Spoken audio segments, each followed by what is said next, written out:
మీ కెరీర్లో కేసులో మనం ఫెయిల్ అవుతామేమో. పెద్దమంగళారం విలేజ్ ఉంది, తలకాయ నరికేసి చంపాడు, మిస్టర్ గొడ్డలు పెట్టి నరికేసింది, తలని అలా ఎగిరి పడిపోయింది, తల పడిపోయింది. ఇంత క్రూయల్ ఏం చేస్తాడు అనేది క్వశ్చన్. దాన్ని ఆలోచించి మళ్ళీ 2 సార్లు సీన్ పోతే ఒకసారి బాల్ పాయింట్ పెన్ దొరికింది అక్కడ. Any clue on the scene should collect by the IO. ఎంతమందిని విచారించారు? దాదాపు 15-20 మందిని విచారించినాం. వాడిని ఎంత ఇంటరాక్ట్ చేసినా కన్ఫ్యూజ్ అవుతాడు. అతని మీద బాగా సస్పెక్ట్ ఉంది మీకు? 100% వాడిని సస్పెక్ట్, ఎందుకంటే లోకల్ ఇన్ఫర్మేషన్. నేను చంపలేదు సార్, బ్లాంట్ రెఫ్యూజ్ చేస్తాడు. ఉంటే చెప్తుంటే నన్ను ఏం చేస్తాడు, చంపుతారా అనే క్వశ్చన్ కూడా ఇస్తారా. పిలిపించిన వాళ్ళ పిల్లలు, మీ నాయనతో పెన్ ఉంటుంది కదా అని అడిగా. ఉంటుంది సార్, పెన్ తీసుకుంటే ఇది అంటే అవు సార్ ఇది మా నాయన పెన్ అనేవాడు. అక్కడ దొరికాడు, వాళ్ళ నాన్న ముందే చెప్పాడు. ఏం మోనెడ్ చెప్పను ఇదని.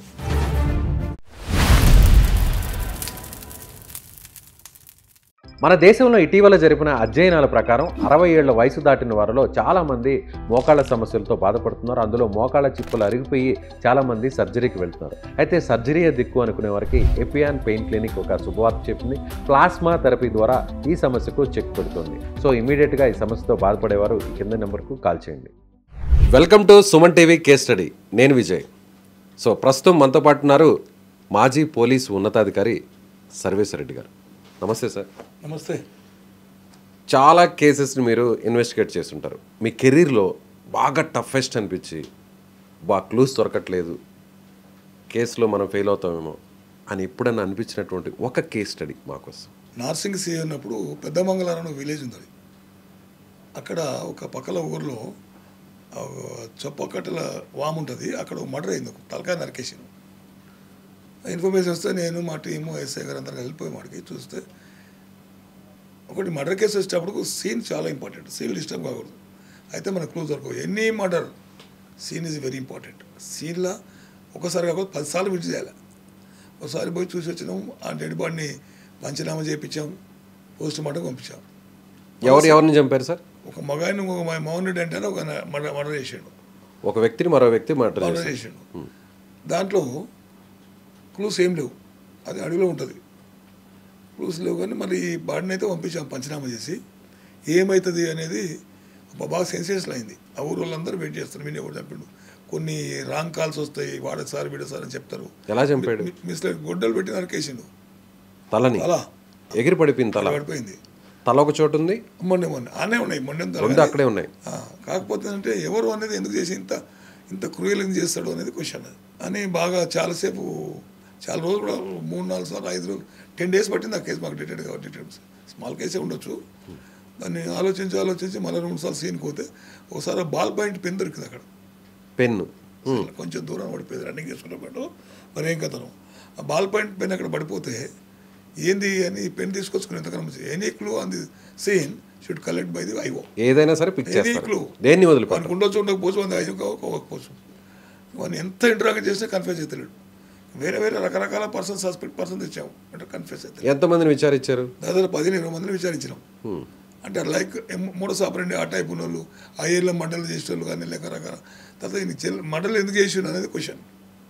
వాడు దొరికినప్పుడు కన్ఫ్యూజ్, ఇంట్రాగేషన్లో ఎక్కడ కన్ఫ్యూజ్ అవుతలేడు. అతను చనిపోయిన వ్యక్తి ఏం చేస్తుంటాడు? అతని వయసు ఎంత? మల్కాపూర్ మార్కెట్ అమ్ముకునే నేచర్ అది. అయితే మళ్ళీ ఎందుకన్నా మంచిగా మొన్న మా దగ్గర వదులుతున్నాం, తోలుకొస్తున్నావు, ఎక్కడ ఇదైతే లేదు. మాకు ప్రెజెంట్ మౌండ్ అవుతుంది మర్డర్ కేసు అంటే ఆఫీసర్స్ ఎక్కువ ఏమైందా, ఇంకేం రోజులు చేస్తారు, వాట్ ఇస్ దిస్, ఆఫీసర్స్ నుంచి వాట్ ఇస్ దిస్ అని అడుగుతూనే ఉంటారు క్వశ్చన్లు. సార్ చేస్తున్నాం సార్, అయిపోతుంది సార్, సస్పెండ్ చేస్తాం చెప్తూనే ఉంటాం. అక్కడ నేను వాడిని కూర్చొని ఇట్లే పోలీసుల్లో కూర్చున్నాం, హైదరాబాద్ పోలీసులు కూర్చొని మళ్ళీ వెళ్ళిపోయి చెప్పరా నాయన మోహన్ రెడ్డి ఏం ఎట్లా చేసినా చెప్పండి. లేదు సార్ నేను చేయలేదు, మీరు ఇంత అంటే నేను ఎన్ని రోజులు కూడా అడుగుతున్నాను, చెప్తలేను, ఇంటర్వ్యూ చెప్తలేను కదా. ఉంటే చెప్తుంటే నన్ను ఏం చేస్తారు, చంపుతారా అనే క్వశ్చన్ కూడా ఇస్తారా. అతని మీద బాగా సస్పెక్ట్ ఉంది మీకు? 100% వాడిని సస్పెక్ట్, ఎందుకంటే లోకల్ ఇన్ఫర్మేషన్ ఉంది. ఓకే. ఆ చనిపోయిన భార్య కూడా అలవాటు అనేది ఒకటి ఉంది అక్కడ, రూమర్. అలవాటు అయినప్పుడు ఒక అలవాటు ఉంటే బాగుండే, వాడు అడ్డపడుతుందని చెప్పేసి కొట్టి పడేసి. వివాహేతర సంబంధం అవే ఉంటాయి. మళ్ళీ ఎందుకు చంపినవారు, నేను చంపలేదు సార్, బ్లాంట్ రెఫ్యూజ్ చేస్తాడు. అప్పుడు నేను కొంచెం ఫ్యామిలీ డీటెయిల్కి వెళ్ళిపోయినా. ఎంతమంది పిల్లలు? మోహన్ రెడ్డి కానీ 2 పిల్లలు సార్. ఎక్కడ చదువుతున్నాను అంటే ఇంకా సార్ మొయినాబాద్లో శిశు మందిలో చదువుతున్నా చెప్పాడు. ఓకే శిశు మందిలో చదువుతురా అని మోహన్ రెడ్డి అక్కడ వేరే కూర్చోబెట్టారా, పక్క తీసుకు కూర్చోబెట్టాను. మా వాళ్ళకి చెప్పి కానిస్టేబుల్ ఆఫీసర్స్కు అటు పెట్టించాను. పెట్టించేసి పిలిపించిన వాళ్ళ పిల్లలు. ఏం నాన్న బాగుండరు అంటే బాగున్నారు సార్. మీ నాయన ఎక్కడ అంటే మా నాయన 8 రోజులు కనపడతలేదు సార్ అని చెప్పిన వాళ్ళు. ఇక్కడ వచ్చింది వాళ్ళకు ఓకే, మీ అదుపులో ఉన్న విషయం వాళ్ళకి తెలియదు పిల్లలకి. తెలియదు. పిల్లలు ఎంత వయసు వాళ్ళు? 6th క్లాస్ ఒకటి 7th క్లాస్, చిన్న పిల్లలే. ఇతను ఏం చేసేవాడు? ఇతను కూరగాయల వ్యాపారం చేస్తాడు. ఇతను కూరగాయలు చిన్న డైరీ కూడా మెయింటైన్ చేస్తాడు, రాసుకొని ఎన్ని కూరగాయలు కదా. డైరీ ఉంటుంది, ఒక చిన్న బుక్. సడన్గా మీ నాయనతో పెన్ ఉంటుంది కదా అని అడిగా. ఉంటుంది సార్. పెన్ తీసుకుంటే ఇది అంటే అవు సార్ ఇది మా నాయన పెన్ అనేవాడు. అక్కడ దొరికాడు. దానికి ఎందుకు డౌట్ వచ్చిందంటే చిన్నపిల్లలకు పెన్ను పట్టుకుంటే ఆ కొరికే అలవాటు ఉంటుంది, టీత్ మార్క్ ఉందట పిల్లల టీత్ మార్క్స్. అటువంటి మరి ఏంద్రా బాబు ఇది పన్నుతోనే కొరికి ఎట్లా కొరికినాడు? నేనే కొరికినా సార్, మా నాయన కొట్టిండు, కొరికినందుకొని మళ్ళీ ఎక్కడ పోయిందంటే సార్ దొరకలేదు సార్, మా పెన్ను ఎడబడిపోయిందో మా నాయన ఎక్కడ ఆయనతో ఉంది అన్నాడు. ఓహ్ అట్లా నిజమేనా అంటే ఆయన నిజం సార్, మా నాయన తీసుకొని చూసి చెప్పాడు నేను కొరికినా సార్ అని చెప్పాడు. అప్పుడు రెడ్డి గారు పిలిస్తే మోహన్ రెడ్డి గారు కూర్చోయి మనకు, ఏమరా బాబు ఏంటంటే ఇది ఎవరితో పెళ్ళంటే మన ఆయనది, ఎవరు కొరికినాడు? నేనే కొరికినా. వాళ్ళ నాన్న ముందే చెప్పాడు. ఇంక ఈ పిల్లలు పక్క తీసుకోమని చెప్పిన. ఏం మోహన్ రెడ్డి చెప్పరు ఏంటంటే అవును సార్ తప్పైంది. అప్పుడు మాకు పెద్ద టెస్ట్ పెట్టినాడు 15 రోజులు, అంతా ఫెయిల్ అయినాం ఇంట్రాగేషన్లో. ఆ పెన్ను దొరకకుండా ఉంటే పెన్ను దొరకకుండా నో క్లూస్, అందుకని ఫిజికల్ క్లూ అది. దాన్ని అబద్ధాలు అన్నీ కదా మెన్ మేల ఆబ్జెక్ట్స్ మెన్ అట్లా ఒకటి ఉంటుంది. మనుషులు అబద్ధాలు మాట్లాడచ్చు, వస్తువు మాట్లాడదు. అది ఆ టీత్ మార్క్ ఆ పిల్లగాడు చెప్పడం వల్ల దాని క్లూ. ఆ ఒక్క చిన్న పెన్ను వల్ల పెన్ను క్లూ మార్క్ పెద్ద సంచలనమైనటువంటి మర్డర్ కేసుని డిటెక్ట్ అయింది. అది ఏమంటే వాడు ఏడ్చుకుంటే అప్పటి వరకు ఈ క్రైమ్ చేసిన నేరస్తుడు పోలీస్కి ఎగ్జామ్ లాక్కుంటున్నాడు. ఎగ్జామినేషన్ అంటే అయ్యో ఎవరు కాదు, అది క్వశ్చన్లు వెళ్తుంటే చెప్తుంటాడు, లేకపోతే చూస్తుంటాడు.